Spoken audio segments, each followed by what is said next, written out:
So the first 3 episodes of the mind-bending sci-fi drama Shining Girls dropped last week on Apple TV+. Now they were engaging and mysterious, but I had no idea what the crap was going on.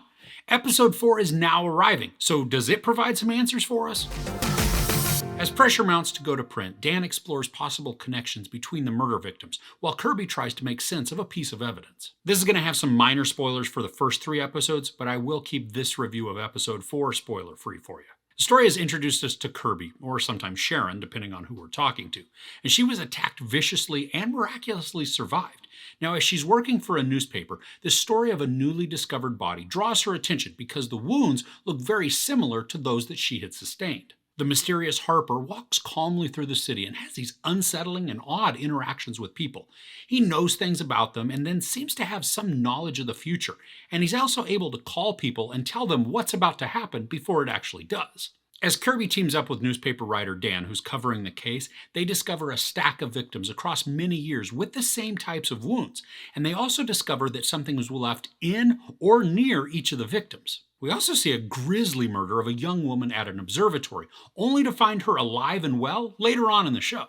And to compound issues, Kirby's reality seems to be shifting on her, where she will leave one apartment where she was living with her mom, only to return later that day to discover that her apartment is really a different one, and she's married. How this happens and why it's happening are still a complete mystery. Now, I left episode 3 with a headache, but one that I was glad to have because I was so sucked into the storytelling. For episode 4, we get more insight into what is going on. And Kirby and Dan make some huge discoveries that open up the door on their investigation, which then also makes Kirby reevaluate a decision about the article. Elisabeth Moss started off the series as very downtrodden and then slumped with grief and anxiety. Now, a lot of that is still present, but we're also watching her gain a bit of confidence as her character gains more information. It's empowering for her, and her body language and then demeanor begin to reflect that confidence. I really enjoyed that we got way more insight into Kirby also. We see several scenes from her past, which shows us who she was before the attack, how vibrant and full of life she was, even if still more responsible than her mom. And she was happy and smiling, just this complete change from the angry and fearful Kirby that we now witness. Jamie Bell is so great in this. And while he's not in this episode a ton, I loved his responses to certain things that he experiences. It provided a bit of camaraderie in the fact that he would experience something and have the same reaction as we, the audience, have. I mean, we're not condoning any of his actions, but his responses were in line with how I'd react. Wagner Moura continues to be wonderful. I really want him to succeed, especially because despite all his massive flaws, he comes across as a caring individual. Now, yeah, he is grief and abrasive at times, but his heart is still kind.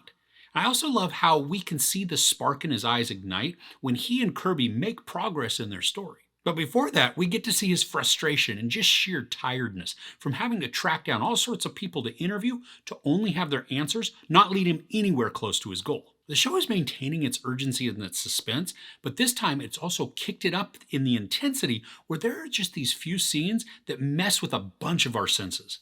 Now, in one of those, our ears are assaulted, but it's effective as a storytelling device because we can feel the audible confusion that the characters were facing. And then there are times with visuals that are shifting, and the special effects at this point, I think they're astounding.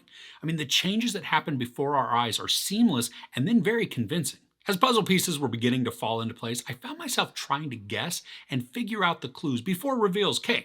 Now, yeah, I haven't figured anything out that hasn't been told to me directly, and I'm completely okay with that. I mean, it just means that I get to remain fully invested and intrigued with what's going on in the story. Now, I still don't think we're getting a ton of answers in this episode. I mean, we do get some insight and gain a little bit of understanding, but we're only halfway through, so there's so much more that needs to be addressed within the show. This 4th episode is only about 40 minutes, so it's a quick watch, but they do manage to pack a lot in to continue to reveal the story.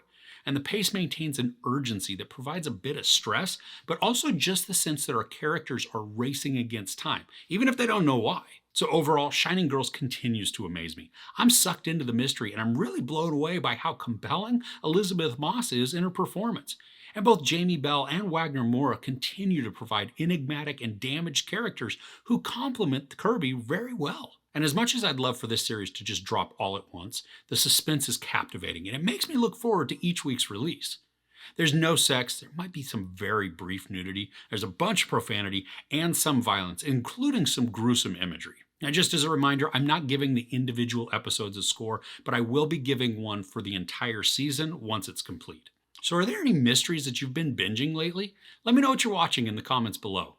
If you enjoyed this review, please give it a like. Also, don't forget to share and subscribe. I'm Chris. This is Movies and Munchies. Thanks for couching with me.